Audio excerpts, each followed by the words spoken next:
Hi friends. Today, the topic that I have chosen is acne and pimples.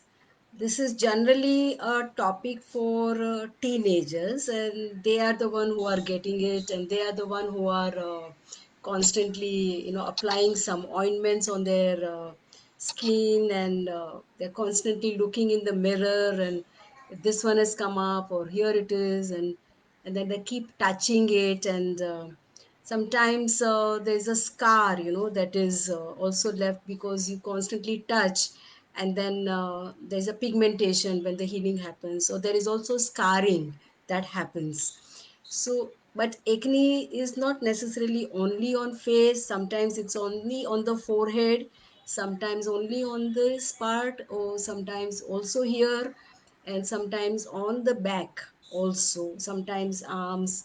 There are tiny eruptions that come up.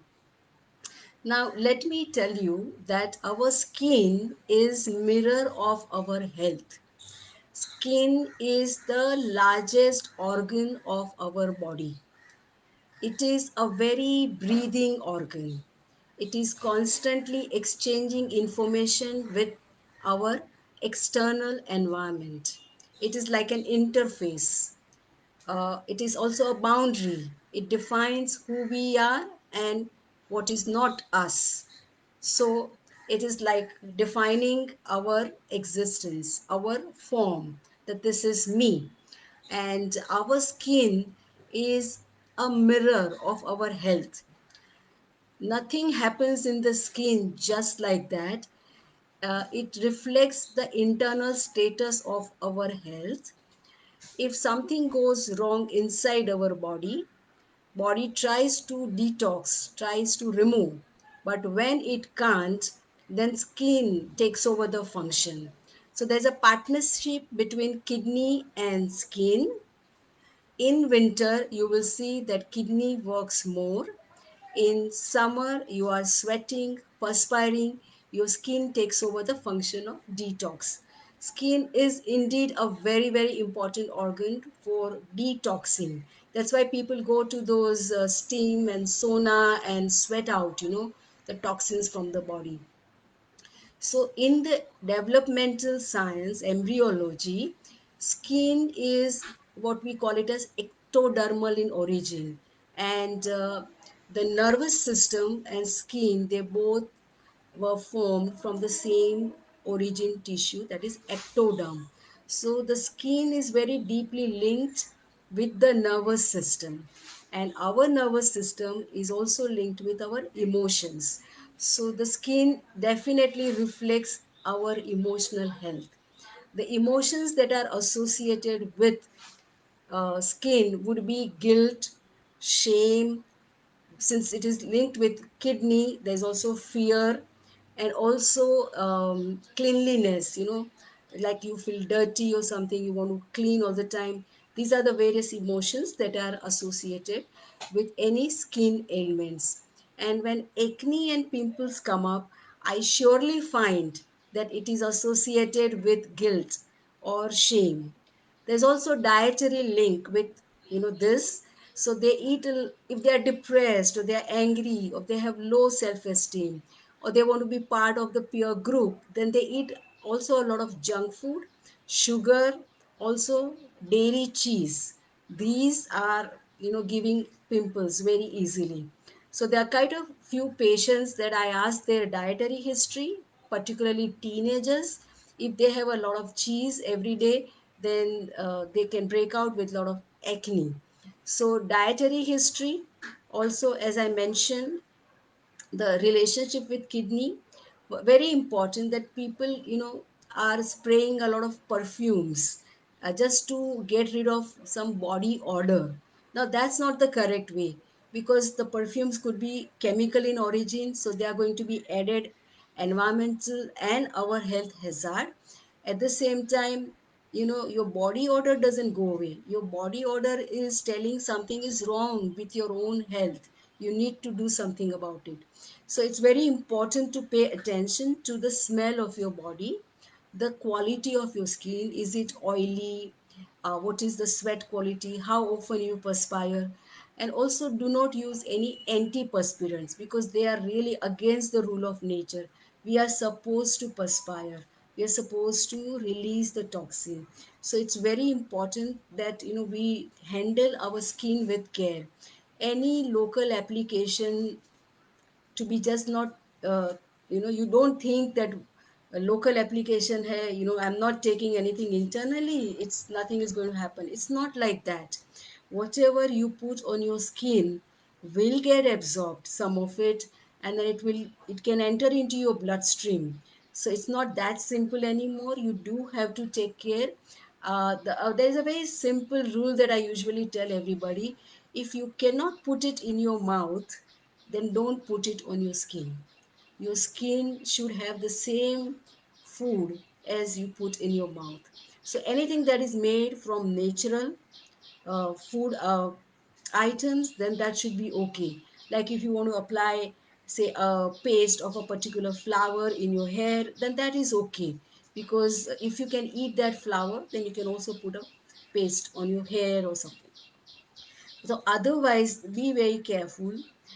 Don't put any chemicals, harsh chemical, even the soap that you use, as I mentioned, the perfumes, all that is very important, and don't use them very carelessly. Also, any ointments that you are applying, read the instruction very carefully, and that should not have any steroids or something, because those can get into your system and can cause some disturbance.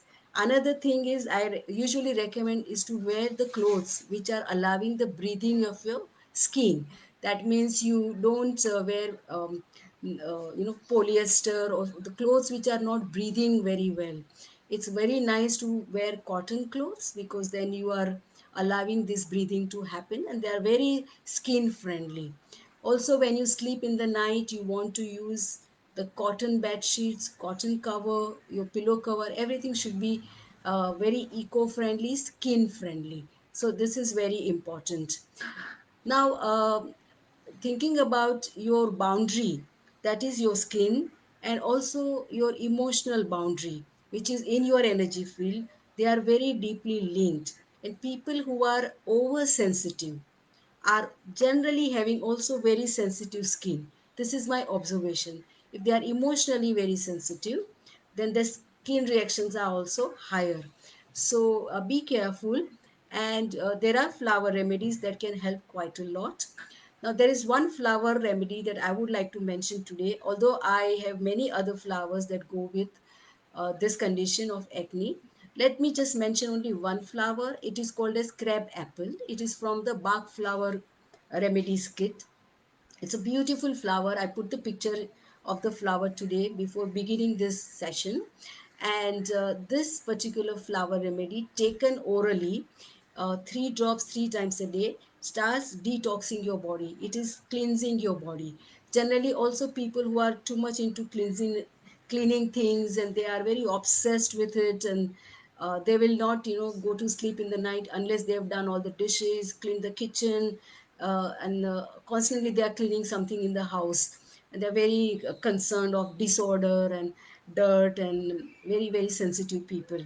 Or sometimes they have to take care of elderly people who may not be able to look after themselves and are not necessarily very clean. Then in that case, you feel dirty yourself when you have done cleaning of such people. Or so crab apple personality generally is very obsessed with cleanliness, and they want to clean something in their body. So acne and pimples flower remedy, I have a formula which I have been using for more than 30 years. It is made from a mixture of various flowers. It is formula number 19. And if it's much better way of healing acne, because you don't feel dependent on the remedies. Once you have taken the remedies and maybe you followed some of the dietary guidelines, the condition reverses itself, and hopefully doesn't come back. But you can take it if required. If it comes back again, that means maybe the issues are deeper, and you can add up some remedies also for your emotions if required. But honestly speaking, taking a short course of antibiotics and all this, give temporary results. But all of these, leave some damage into the system, particularly your intestines, your large intestine. Even healthy bacteria get destroyed by the antibiotics, and your body takes very long to regenerate, the microbiome in your flora. So don't take antibiotics very casually. It is very important that you pay attention to your gut health. Those who are constipated, that means the toxins are remaining into the system, they have a very retentive personality, then these toxins find its way onto your skin as pimples or eruptions. So constipation also have to be treated, and this is what we do with the flower remedies. So remember, skin does not lie. Skin is the mirror of your health. Your skin will always tell the truth. Your body does not lie.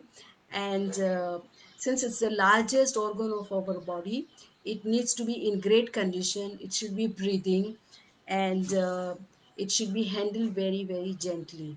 So, in case if you have any questions, let me see the chat section. Anjana, thank you very much for leaving the comments, and Mamta, thank you very much. And in case if you have any other questions or anything that you all want me to talk about, I'll come back again tomorrow at 1 o'clock, 1:05. So, thank you very much for being here today and listening to me. Namaste.